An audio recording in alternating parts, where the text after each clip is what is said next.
Hello guys and welcome back to my channel. If you're new here, my name is Haley Annabelle and I review Christian fiction classics, various different books that I read, and try to give you guys content warnings and a pretty strict analysis of the book. So this last month I read The Nightmare Virus by Nadine. It actually has not been released for publication yet, officially published, but I got an advanced reader's copy of it and was able to read it on my Kindle.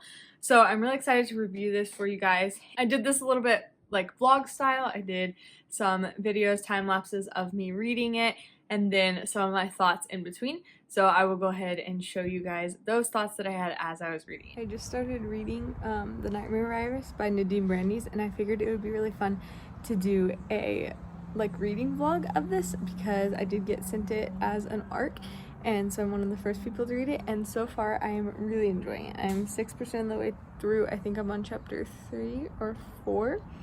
And it is so well written, and I'm already so invested, feeling sick to the stomach, and my heart has already been broken. So that's good and bad, but I think that tells you a lot about how well the book is written. So I'll try to bring you guys along as I'm reading this book.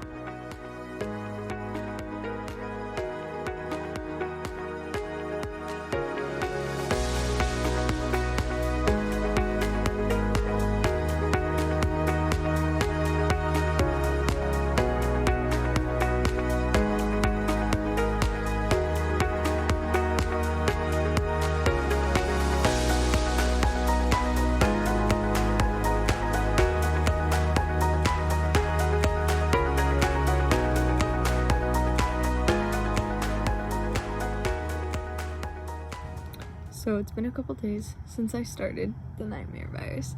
I'm about 50% of the way through right now. I don't know, there's just some things that I've noticed about Nadine and the way she writes, and just there's things that I don't like about it, particularly the violence. There's a lot of violence in all of her books, but somehow I was reading some of it aloud as I was putting my sister to bed tonight. And just the way that she writes is actually, you're able to read it out loud. And I've read some books recently, like Christian fiction books, that the writing is just so not good that you can't even read it out loud. And this, it flows and you actually feel like you're in the story. And that's another thing, is that I keep having to remind myself to be critical of the book and to be thinking about what I think about it. Because the way it's written, you're just so immersed in the story, and you don't really think about the fact that you're reading a book. It just reminds me a lot of the fantasy type books that I read when I was younger, like The Door Within, or even Stephen Lawhead. I mean, she's probably not as good as Stephen Lawhead, but just in that kind of general, I don't know, category of books, and just the constant action. There's not a lot of downtime, and you're constantly learning new things and keeps going. So I really liked the Time to Die series that she wrote. I really didn't like Romanov because I thought the focus was just too much on the violence. There is a lot of violence in here, but I feel like the story in and of itself is good. So I'm halfway through. How is she gonna come up with stuff to talk about for another 3.5 hours that I have left reading in this book? But I am enjoying it so far, so I'll let you guys know my thoughts. Oh, this was a funny quote. So she looks at me the same way one might look at a shower drain clogged with hair. And I'm very familiar with that look, so I thought that was a funny part of the book. Oh guys, I just read the part where a person I thought died, but actually didn't, and that was rough. But I can't say anything because it's spoilers, but I'm never surprised whenever Nadine actually kills off a character, because at the very beginning she killed off a character. So it's these characters don't have any plot armor. You know, you're reading most books and you're like, oh well, that person can't die because their main character. Doesn't count for Brandy's books. So I was very surprised that this person actually lived, and I'm very happy. Whew, okay, now I just gotta read the next 36% of the book and hope no one dies. Okay, so my final thoughts when I finished the book. Overall, let me just tell you like what the story is about. So it's called the nightmare virus, like I said, and the description says some viruses go after the body, but the nightmare virus goes after the mind. When dream technology goes wrong, a virus spreads across the globe, trapping people in a universal dreamscape. They call it the nightmare virus. Kane Cross is determined to find a cure if he can decipher his brother's chicken scratch formula notes. But when he gets infected, he has only 22 days until he's trapped in the mental prison forever. Now, every time he falls asleep, he must fight in a nightmare arena until he earns his freedom to live in the new world that exists only in the mind. So it gets really complicated and there's lots of twists, but not too complicated. And the book, even though it seemed pretty long, it didn't seem like it went on and on. Like there was a good amount of twist throughout the book. So like the description said, basically there's this technology where you can take this serum and then it like allows you to go into this dreamscape that's been created by these engineers basically. And then it goes wrong and you have the nightmare virus where like supposedly no one can control what is happening, and every time people fall asleep they have no choice but to go into this dream world. And then as the days go, their time in the dream world is longer and the time in the real world is shorter. So I think it starts out like the first day you have an hour of dreaming and then 23 hours of being awake, and then 2 hours of dreaming and 22 hours of being awake. And so then it gets less and less until you basically go into a coma. You go into a coma and then you die. So they're trying to find this cure, and there's lots of people dying over the world. It's very like post-apocalyptic type storyline. And then there's a lot of parallels to Christianity. I will say that that part was the most like confusing to me, because I knew that it was in some sense like allegorical and represented some kind of mental real world struggle, but that was really hard to kind of match it up. And I'm not sure, like I kind of like that, but I kind of didn't like it because it wasn't like straight up allegorical. But then at some parts you were really confused, like wait, I think this represents this, but maybe it doesn't represent it, and then it would flip and you're really confused. But I think the story like by itself did a great job of like, you thought that these were the good guys and then you learn that they actually have ulterior motives, and I thought that was just really neat the way that she did that. My biggest problem that I have with this book is the crossover between the real world and the dream world. And there's something I heard about Tolkien and Lewis a long time ago, that something Tolkien didn't like about Lewis's writing was that he mixed a lot of real world elements with the fantasy elements. There was a lot of crossover between the worlds, whereas Tolkien came up with an entirely new world and tried to use as few real world elements as possible. And I definitely agree with Tolkien in that if I'm going to have fantasy, I prefer it to be an entire new world instead of some kind of crossover. So in a story like this with the whole like dream thing, that didn't really bother me so much, but the fact that the dream world was supposed to be somewhat allegorical, and then in the real world you have his struggle with faith and with God, and he is thinking about like how his mother was a believer and thinking about how he needs to trust God. And then, because so you kind of have that storyline running, and then you have the storyline of being in the nightmare and who does he need to trust and who are the good guys and who are the bad guys. And then as you get near the end of the book, I felt like there was some crossover, and all of a sudden God was in the dream world and he was trusting in God. I feel like normally you have some kind of allegorical representation of God in the alternate world, if that makes sense. So that was the only thing that I kind of took issue with, was that I didn't really like that crossing over aspect. But everything else in the book, I really enjoyed it. Like you saw in the little clips, I really just couldn't stop reading, and I was invested from the very beginning. One thing I'll say is that Nadine Brandeis has no problem with deaths, and just will smack you with a death right in the first chapter, so that is a little bit shocking. And as far as content goes, I don't really think there's not much romance. I can't remember very well. There's like, I think a little bit of maybe like a crush, but I don't think there's anything to really watch out for.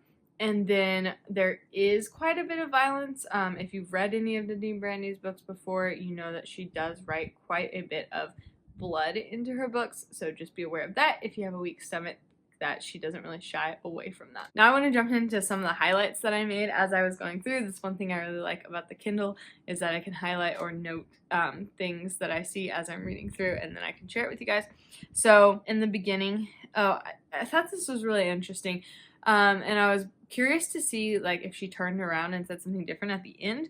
But as you know, if you've been watching my videos, I'm a biblical counselor with ACBC, and so I read books through that lens of looking like, okay, do they have the right biblical counseling perspective? Are they saying that the person is responsible for their sin, that there's an answer in Christ?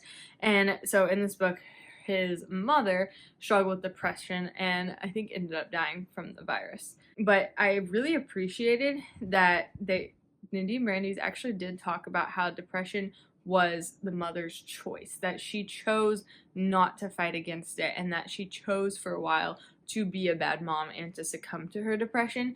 And then later on, it says that she decided like she was going to snap out of it and that she was going to fulfill her responsibilities to her children. And he says basically that it was too late, that he didn't trust her anymore. But there was one quote where he says, all she needed to do was decide to be strong, but she didn't. She wouldn't. She chose weakness, and we had to go out and try to make money so we could eat. And I just really appreciated that she said that, because obviously there are struggles that we're all going to have in the Christian life, and someone might be very inclined to depression and really struggle with it. But just this idea of being enslaved to it is not biblical. If you are a believer, you have been set free and you are no longer a slave to sin. And I just love that she pointed that out in this book, that the mother, she chose weakness, and she chose to make her children have to fight for their own well-being. So I really appreciated that part. I did count, I think I counted like 3 typos in here, so that was kind of annoying. But well, unfortunately, my phone ran out of storage. So let's go through these quotes really quickly, because I was just talking to a camera that was not rolling.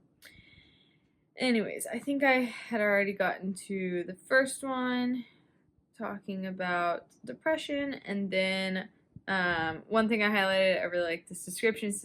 It says, she looks at me the same way one might look at a shower drain clogged with hair. And I feel like that is just such a descriptive description, because everyone knows what that feels like and how you would look at someone like that.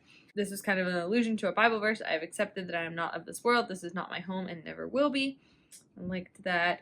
I like the allusion to different fandoms that we have in real life and the way that they influence the way we think about life. He says, I know life and death are a set of scales balancing each other and always affecting each other, but all the stories I read as a boy and the sayings from Samwise Gamgee and Gandalf and Dumbledore promise me that life wins, love conquers, light is brighter.